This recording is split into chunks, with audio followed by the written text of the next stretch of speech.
Why that frown on your face? Why the grumpy look? You're developing wrinkles in your forehead.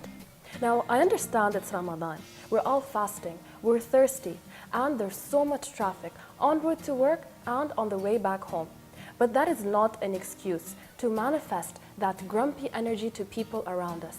That is not an excuse to put our own lives and those around us in danger. So yes, it's Ramadan, but while you're at it, why not smile and spread that positive energy? Spread it around, because at the end of the day, that is what is Ramadan.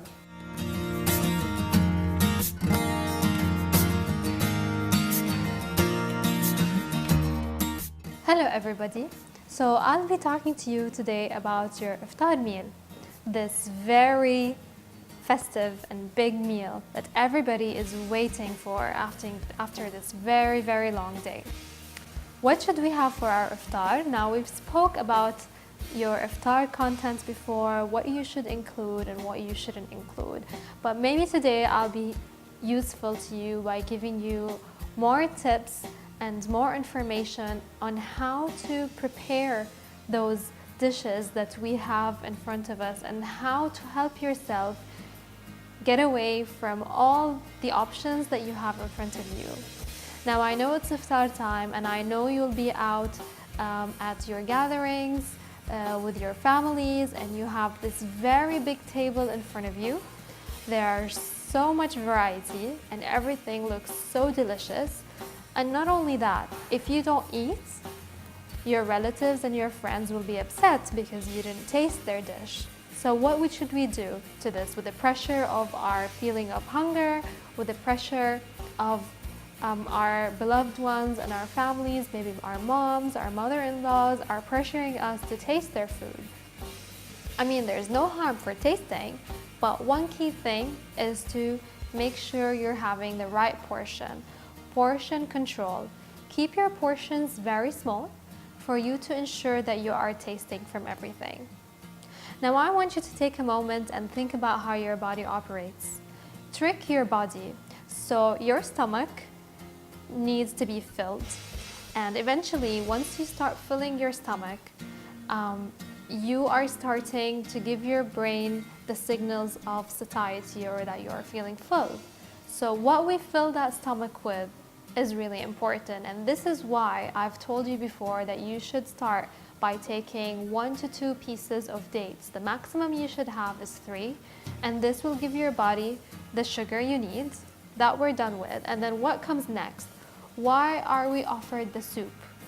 Because your body is dehydrated, it needs fluids, and it needs a little bit of salt, it needs a little bit of minerals to give you the right balance. So this is why the soup is important. And as I told you before, your stomach is at a certain size. So if you start filling it with soup, you're making sure that you're feeling fuller sooner. So that's one thing. And then you start with your salad. So after you finish your soup, reach out for this salad. The more colorful it is, the better it is for your body, the more vitamins it will contain. Now, we're done with the healthy stuff and the good stuff. But then we look around and we see this big dish of kubba and sambusa. And oops, what should we do? I mean, we want to try them. And I totally understand because I do try them myself.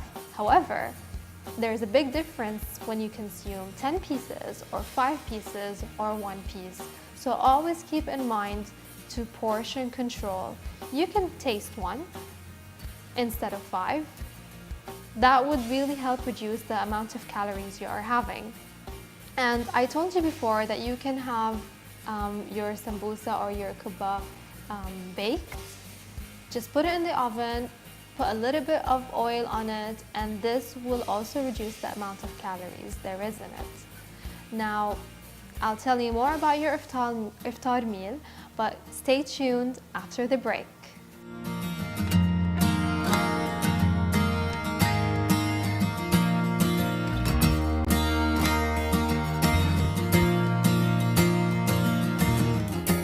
Hello everyone, welcome back. So, what's next on this very big table? But remember, you're gonna start feeling fuller. Listen to your body. Your body is starting to tell you that it's full, and you're probably thinking, oh, I feel full, but I haven't eaten anything yet. There are so many options in front of me, and I wanna try from this and from that, but I didn't eat anything, I should eat more. Don't feel guilty, just listen to your body. If your body is telling you that it's full, then it's time to stop. Our body is made in a way where it sends signals of hunger and satiety. And the most important thing and the most common mistake is that people overeat despite the feeling of satiety. Now, another thing you can do for iftar is think about how those dishes were prepared. So if you are somebody who is actually contributing to the preparation of those foods, if you're cooking at home, then think about the things you can do to make your dishes more healthy. One definite thing you can do is change the way you are cooking your rice. Now, rice is one of the main dishes here in Kuwait on iftar and in our everyday lives. But how are you cooking the rice? This is how the difference is made.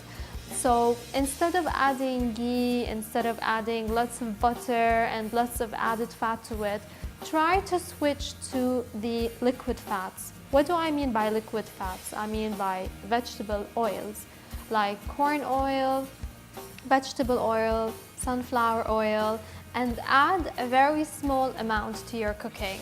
So, did you ever stop and think of how much fat you are adding to your rice?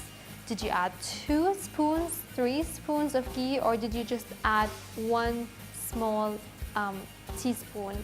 Did you add ghee or butter, or did you add oils? Now, if you start thinking about those things, you're definitely going to be able to make it healthier and reduce the amount of fat in it. So, as a reminder, vegetable oils are much healthier than solid fats. They are considered unsaturated fatty acids. They have benefits to the heart, and in contrary to the solid fats like the butter, where they may be contributing to the increase of your cholesterol and so on.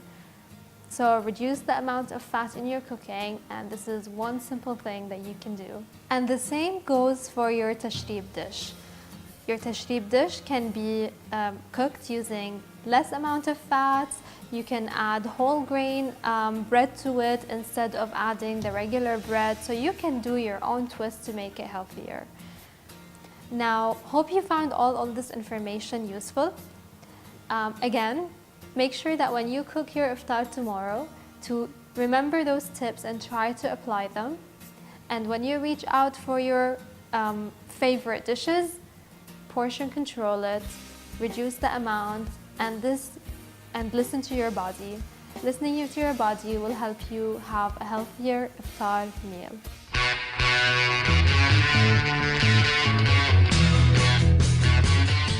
Now, are you that grumpy person who's always frowning, always rushing to work in the midst of traffic, especially in Ramadan? Now, that's not a personality trait. That's a mood. That is a state of being, and it's very possible to change that. Just because you live every single day with that grumpy mood doesn't mean you cannot change. Instead, focus in on how you feel every single moment. When you find yourself getting mad, stop. Calm down and reel yourself back in. Find that space where you're calm and happy. And with time, with practice, you'll be able to become in that mood, in that emotion more often. And with that, live a more positive living.